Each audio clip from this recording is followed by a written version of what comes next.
Sheikh Jassim is waiting. He's waiting for United. He's sitting back patiently, waiting to see what the Glazers will do next. And some more takeover news has dropped today.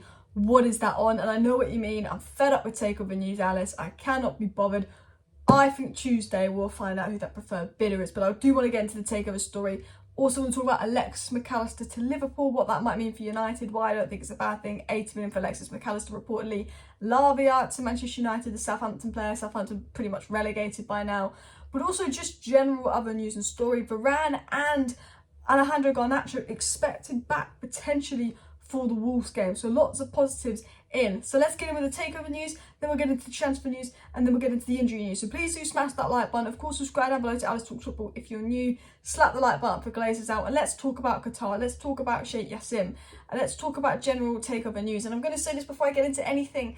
Every day we get a different story on the takeover news, and I don't know which stories are going to be right. I don't know which stories are going to be wrong. I don't think many people really know what's right and what's wrong. I think the Glazers get the rain groups to leak things on purpose, but it could be a negotiation tactic. And I think everything that comes out has probably come out because the Glazers have wanted it to come out, and very few people have had contact with Qatar and Sir Jim.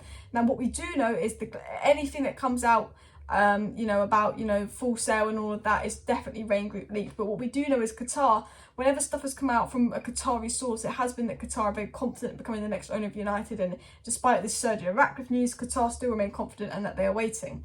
Now, I always want to say, takeover news, you've got to take everything with a pinch of salt, because we'll probably get a story that says the complete opposite of this tomorrow. But I will say preferred bidder likely to be picked on Tuesday. Will probably be picked this weekend. The news gets released on Tuesday after the bank holiday weekend. I think we're going to know early next week, and hopefully it will come to a conclusion. But what was said by Sky Sports on the takeover today is what I'm going to dive into. It was said Sheikh Jassim is still waiting to hear back from Rain, the bank who have been appointed by the Glazers family to sell all or part of Manchester United. So it says Sheikh Jassim is waiting. Sheikh Jassim is still waiting from Rain. He's still waiting to hear back. Now, I'll be honest with you, I don't think Sheikh Jassim's out of this. I think that the Glazers, it looks like, are going to be going for Sir Jim's bid, but I don't think Sheikh Jassim is out of this at all. I think the stories and reports coming from Qatar saying he's confident, he's waiting for Rain Group. I still think there's a chance of Qatar. I just think that potentially he's going to have to up his bid if he wants a chance. I think that the Glazers would probably prefer the bid from Sir Jim Ratcliffe, but have made that clear and maybe do a last-ditch effort to get, Qatar to up their bid. But he is waiting patiently, and reportedly he's willing to go direct with the Glazers to strike a deal if this is the case. It was said by Sky Kavanagh, it's up to the Glazers now. This is the final bid, take it or leave it. A lot of people don't think the Glazers want to sell, but the people I've spoken to close to the Qataris are convinced they do. So Sky is saying, this is the take it or leave it. A lot of people in the news, the media, are saying the Glazers don't want to sell. And all the news and media have spoken that Sir Jim Ratcliffe is now the front runner. Sir Jim Ratcliffe is now leading the race. And this is what Sky Kavanagh is saying.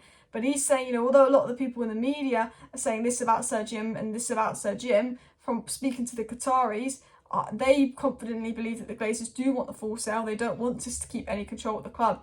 And that's why I think this takeover process is so frustrating, because we have one source saying, the Glazers, they want control, they prefer Sir Jim Ratcliffe's offer, they want control, la. And we have other sources saying, that the Glazers don't want control, they're ready to sell the whole club, like, Qatar in pole position, etc. Now, I do think that Mike Keegan is the guy to listen to when it comes to takeover news, and he is saying it's not over yet for Qatar, but it seems that Sir Jim Ratcliffe is in pole position because his bid is more valuable. And if it's true that Sir Jim Ratcliffe's bid is more valuable, then I think he is in pole position, because I think at the end of the day, Qatar might be better than Sir Jim, and Qatar can do this, and this. But at the end of the day, the Glazers aren't going to care about this, and this. The Glazers are going to look at this takeover and go, well, what's going to put the most money in our pocket in terms of value per share? That would be Sir Jim Ratcliffe. If they want the whole club gone, that is Qatar. I think that is the way you've got to look at it. It was also said by Sky, a week after submitting his third and final bid, Sheikh Jassim's bid have not drawn up plans about how they would run United, but their focus on investment has not included identifying any transfers. So the Sheikh Jassim's fan have drew up plans on how they would run United, but their focus on investment has not identified any transfer targets. So what they're saying is Sheikh Jassim and his team have been thinking about United, how they improve it, obviously, just an obvious statement made, but they haven't looked too much at transfers.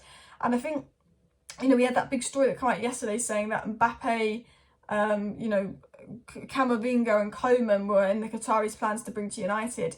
And I don't think the Qataris are happy with that, because it's now been said by Sky Sports, yes, Qataris have investment plans. Yes, they know they want to invest a lot of money now, but they've not dropped transfer targets. And I think the story that came out, and I didn't think it was true about Camavinga, Coman and Mbappe and Qatar wanting them. I think in any stories that come out about transfers, this and Qatar this, I think we know aren't true until the takeover is sorted.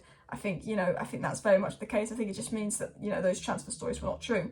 It was also said Sheikh Jassim and Sir Jim Ratcliffe's bids are both below the 6 billion asking price, but both bids are a premium of the club's market cap on the New York Stock Exchange at the moment, 2.5 billion. The bids are both believed to be valued close to 5 billion. So both bids are valued at around 5 billion. They're saying Sir Jim's bid is still under la-di-la-di-la. So, you know, Sky Kavanagh is saying some different things to other sources. Other sources saying Sir Jim's bid is bigger. And look, I'm not saying that Sky Kavanagh's right. We've got every single source is giving us a different price for Sir Jim's bid, a different price for Qatar's bid. Every single source has come up with a different story. An overwhelming amount of sources said that Qatar's bid wasn't good enough and that Sir Jim is in pole position. And Sky Sports aren't disagreeing with that, but by the way Sky Sports are speaking, they're still speaking as if Qatar too have a chance. Like, let's not rule Qatar out because of this story. You know, this, you know, I think there's a lot in this takeover process we don't know, and I think, as I said, I think a preferred bidder will be picked soon. So that is really the latest on the takeover process. Sheikh Jassim is waiting to hear back from the Glazers. You know, he's made his final bid in. It's around 5 billion. You know, it is said that he'd probably have to up his bid if he wants to be the next owner of United. You know, that has been said. Will he up his bid? Will he get an opportunity to up his bid?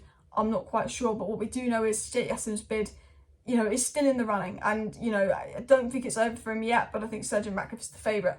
Now, I want to talk about transfer news. I know that obviously United aren't really looking at any transfers right now. They're focused on a takeover, but I wanted to get into this story because it's about Lavia, who obviously could be going to Chelsea. I think if you're a player going to Chelsea, stop, think you're mad. But it was said here, Chelsea are in talks to convince Romeo Lavia to sign for the club alongside Mauricio Pochettino. And this was said by Footy Insiders. And the reason I want to report this is because obviously United have been linked to scouting him. I think United need a cheap backup for Casemiro. I think if Southampton go down, he could be available for 15, 20 million. I think he's young. I think we need two midfielders. I think if you get Lavia and another midfielder in, we just would look in a much better position. And hopefully United start looking at a deal like this. The frustrating thing is, we're going to miss out on McAllister, who honestly I'm not bothered we missed out on McAllister. 80 million for McAllister. I think Moises Caicedo would be better for us, and I think he's got that World Cup tax. But United are going to miss out on McAllister purely because Liverpool can start making a move for him. We can't because we don't have owners sorted. We missed out on Gakpo because Liverpool were willing to move for him. We couldn't because we have owners sorted. We could miss out on Lavia to Chelsea, who were dreadful, because he wants to get his move in the summer straight away, and United might not be able to do anything to the end of the summer. And the worst thing about this takeover is the more and more it drags on, the more and more of our summer transfer windows getting used up. And a lot of the good players and a lot of targets do get snapped up at the start of the summer transfer window, which means that we'd have to spend more on panic towards the end, which is what I don't want to see. But I would like to see United look at Romeo Lavia, and hopefully we do potentially snap him up. I think we need two midfielders, a striker, a defensive reinforcement and a goalkeeper this summer, but particularly a striker and midfielder. It was also said in a more positive note, guys, it was said that Manchester United are hopeful Varane could return for their Premier League fixture against Wolves next week, and Eric Ten Hag says Garnacho could make the next game. So Garnacho and Ten Hag on the return back. That is the big positive. I think we've missed Garnacho's rawness, directness, someone who can come off the bench and really make an impact. Our subs have been atrocious lately. I don't think many people are making an impact, but I also do think we've missed Rafael Varane in the sense of he's just a true leader at the back. Takes the pressure off Lindelof, doesn't mean we're an injury away from Maguire. And I think Varane and Shaw, as good as Lindelof's been, I think Varane and Shaw have worked really well together in the past. You know, we played Barcelona, we played Man City with Varane and Shaw, but the biggest thing about Varane coming back, I think, is that Manchester City game, FA Cup final. Obviously, we've got to win 3 of our 5 remaining games to get top 4. Bish, bash, bosh, done and sealed. I do think United will get top 4. But I think that FA Cup final is so important because it could be our only chance to stop City winning the treble. And hopefully Ten Hag produces a genius. Hopefully we do something mad. We've already played at Wembley this season, but we're technically away from home, and I just don't trust United away from home. West Ham away from home, we've got to win. Our away from home form has been particularly poor, and that will be my one criticism of Manchester United and Ten Hag. But obviously I looked at the bench and I went, well, United don't have enough quality. The away from home form is unexcusable, but there's not enough quality in that United side. So hopefully we do get this takeover sorted so we can get on with the transfer window, because a lot needs to be done in the transfer window.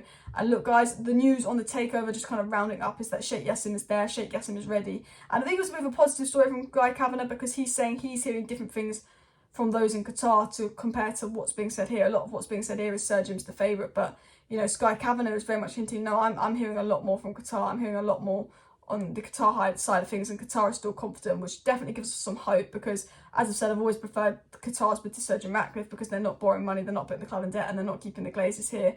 There was some people saying, you know, the reason that Qatar could be in trouble is because it's 100%. Maybe Qatar have got to go for 69% of United and then slowly buy out the other bits to make the bid easier, etc, etc. But we'll see where that goes. Guys, please do smash that like button. Of course, go ahead and subscribe down below to Alice Talks Up if you're new, and share the video. I will be back tomorrow with a video and a live stream. See you then. Bye.